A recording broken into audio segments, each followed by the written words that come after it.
This is the Coach Maz Show, presented by Griffins baseball alum State Farm agent Alex Hetrick in Murraysville. Like a good neighbor, State Farm agent Alex Hetrick is there. Here's Dan Flickinger and the head coach of the Seton Hill Griffins, Mark Marizaldi. Welcome, everybody, inside Griffins baseball here on the Westmoreland Sports Network as we get you set for first pitch at Seton Hill and Clarion, opening up a 4-game series. And now the Coach Maz Show, presented by State Farm agent Alex Hetrick in Delmont, the former Griff, a proud sponsor of our chat with Coach Maz during every Seton Hill pregame. And the Griffins coming into today with a 24-12 overall record, 9-7 mark right now in the PSAC West. Clarion at 11-24, 6-10 in the PSAC West. And Seton Hill coming off of a couple of wins. They did lose 3 of 4 to IUP, but they won the 4th game of the series, and they also got a real lopsided win against West Liberty earlier this week. And Maz, I know that maybe West Liberty not the strongest team that you're going to face all year, but the last 2 games offensively, you guys certainly got some confidence back. So I'm sure you're hoping some of that certainly carries over to this series against Clarion, right? Yeah, we didn't have a real great weekend last weekend offensively until probably about the last 2 or 3 innings of that game 4. But it was good to see that carry over a little bit into the West Liberty game. If anything, it certainly boosts our confidence when you put up 19 runs. And we got a really good performances on the mound on Tuesday from some bullpen guys when we got to throw 9 different guys. So our shortcomings last weekend were kind of in different areas, right?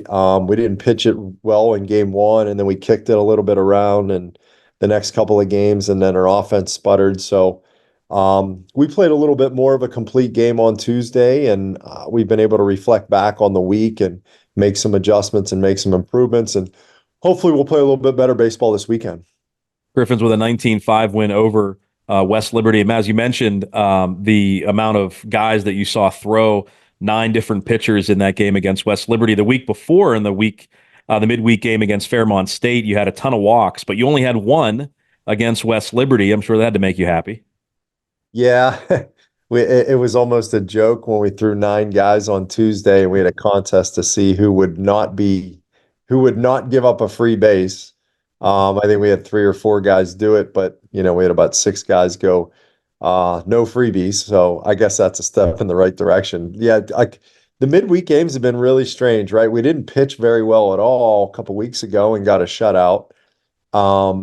And then this weekend, offensively, we had a lot of free bases given to us, but a lot of guys swung the bats pretty well. So midweek baseball, you never really know what's going to happen, especially when you start to get into the back end of both pitching staffs.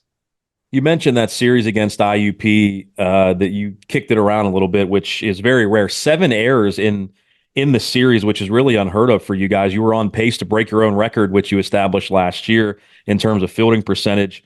Do you kind of think that guys sometimes with the offense struggling to be consistent have been taking that out in the field a little bit? Do you think that has played a part? No, I don't. I think it was just a case of some uncharacteristic plays.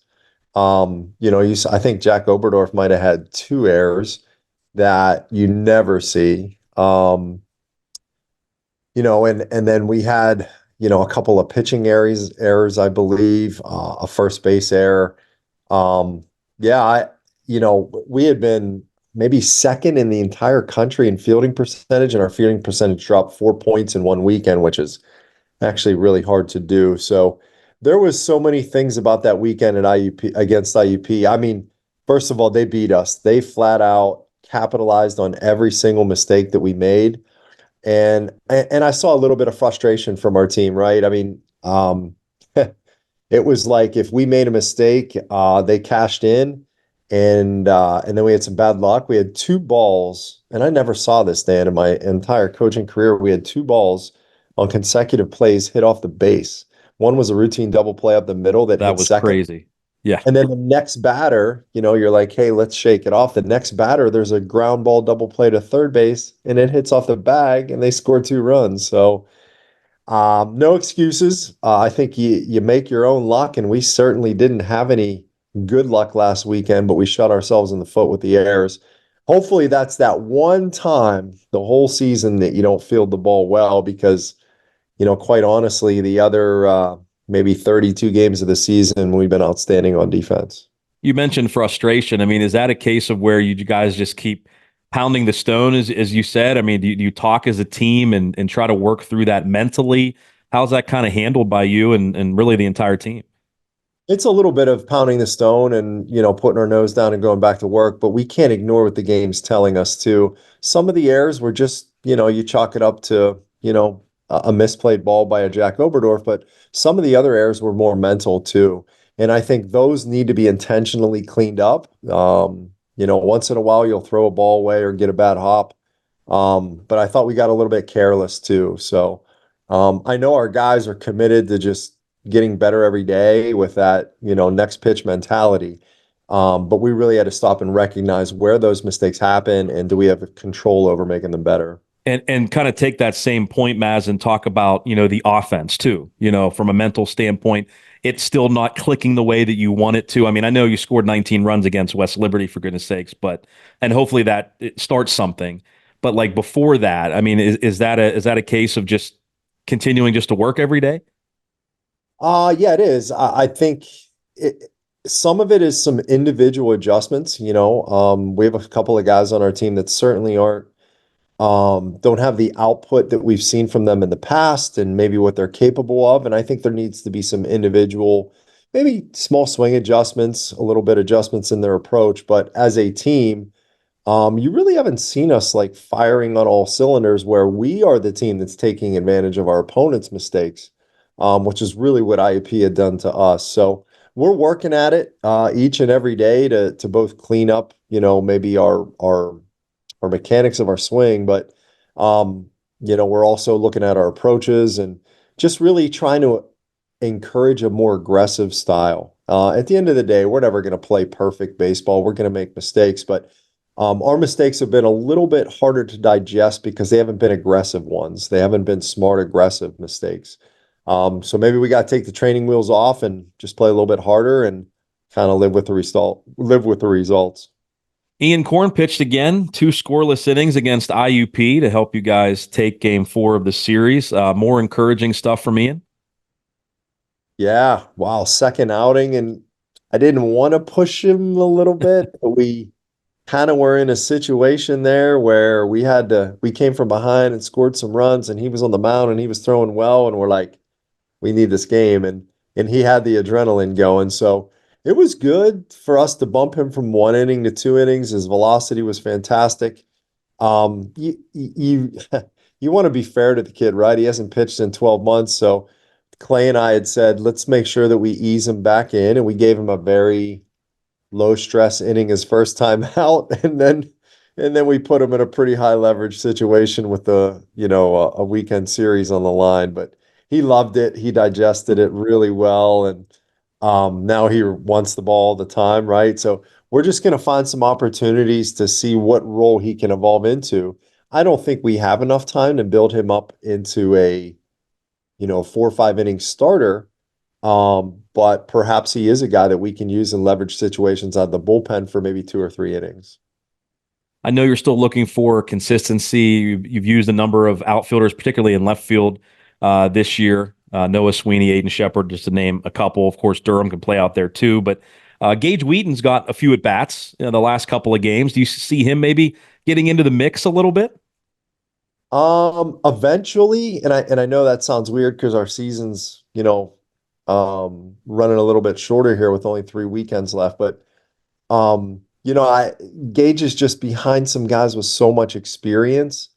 We've also been playing Owen Mandler out there a little bit too. His bat has been just so productive all season. We're finding different ways to get him in the lineup when you've got Fedor and Henny as well. So I had mentioned Gage has had a fantastic fall. I think he's only had 2 or 3 pinch hits, and they've been massive. He won the game for us against Florida Southern.